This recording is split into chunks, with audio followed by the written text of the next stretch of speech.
Denise, and today I'll be talking to you about postpartum depression. Postpartum depression is a severe type of depression that affects millions of new and already experienced mothers in the U.S., which happens during pregnancy and soon after birth. Postpartum depression can have many negative effects on mothers, and you should know the signs. Have you ever known anyone who has suffered from postpartum depression? Postpartum depression is a serious medical condition that affects 1 in 7 women who are pregnant or have recently given birth. According to News Medical, women who have thoughts that they are worthless will experience what are called intrusive thoughts. Intrusive thoughts are images, visuals, and voices that occur out of nowhere that cause fear and anxiety in new mothers. Mothers who experience intrusive thoughts will be at high risk for experiencing postpartum depression. But did you know that dads can experience postpartum depression also? I am one of 7 who has suffered from postpartum depression with 2 of 7 pregnancies. My first began towards the end of my 5th pregnancy and worsened after my daughter was born at 35 weeks and she was rushed to the NICU. Hours later, I learned that she had a lung infection and a hole in her heart. I remember all the thoughts that ran through my head and continued after I had to leave the hospital and a few weeks later after I brought her home and she needed oxygen. I could not sleep because I had so much fear she'd stop breathing. I could not eat because my anxiety was so high, and I felt guilty because she had to be on oxygen. I cried every day for at least the first 2 months after my daughter's birth. I kept having thoughts and visualizing that she'd stop breathing, and reoccurring visions that what if I had not gone into labor when I did? Would she be here today? Would she have been born stillborn? These repeated thoughts haunted me for a long time after my daughter's birth. I also battled postpartum depression during my 7th pregnancy due to suffering a miscarriage at 13 weeks of my 6th pregnancy. And right away later, I became pregnant about 6 weeks after that. 40% of postpartum cases go undiagnosed each year, according to YIMI, from the 2018 latest statistics of postpartum depression occurrence rate. I am one of the 40% whose case went undiagnosed. Today I will be giving you important information about the risks and symptoms for postpartum depression and the dangers of the disorder and the treatment that will be available that can help with the disorder.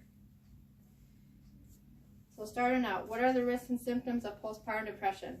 Whether you're a first-time mom or you're having your 5th child, you're sleeping less, caring for a tiny person all day and all night, and you're having to keep up with all the other responsibilities you had before you had a baby. There are many risks and symptoms for postpartum depression, and according to Mayo Clinic, some of the more risks are the sudden drop of hormones, becoming pregnant after a miscarriage, having a history of depression, traumatic events such as giving birth or a death in the family, breastfeeding complications, and relationship problems. The symptoms of postpartum depression can interfere with daily tasks and caring for your baby.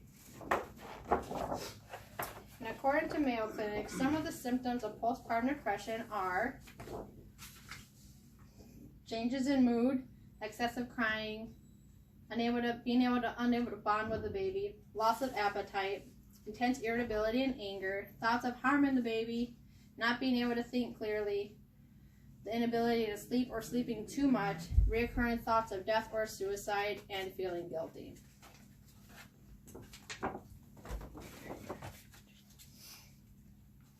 Now that we have discussed some of the risks and symptoms of postpartum depression, I'm going to share the dangers of the disorder.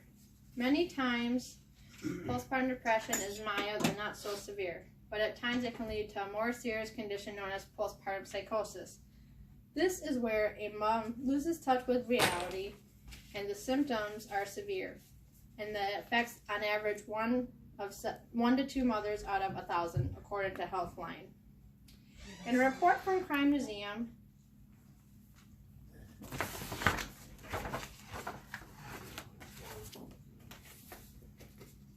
in 2001, Andrea Yates drowned her 5 young children, ages 7 to 6 months, in a bathtub. Yates had been diagnosed 2 years prior with postpartum psychosis, and she was on antipsychotic medications until her psychiatrist took her off. And 16 days later, she drowned the kids.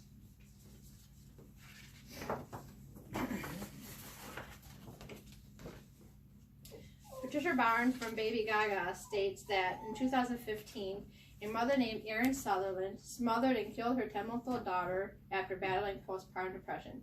She was denied mental help from her doctor because her daughter was over 6 months old. The system was held accountable for the death because it could have been avoided.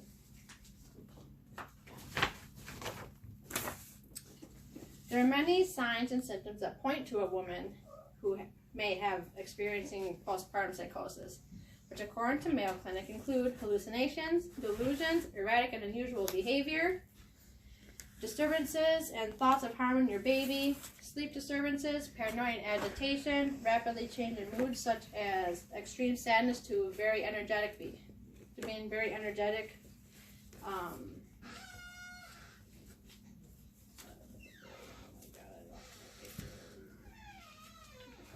someone you know is experiencing these symptoms, it is important to seek medical attention right away.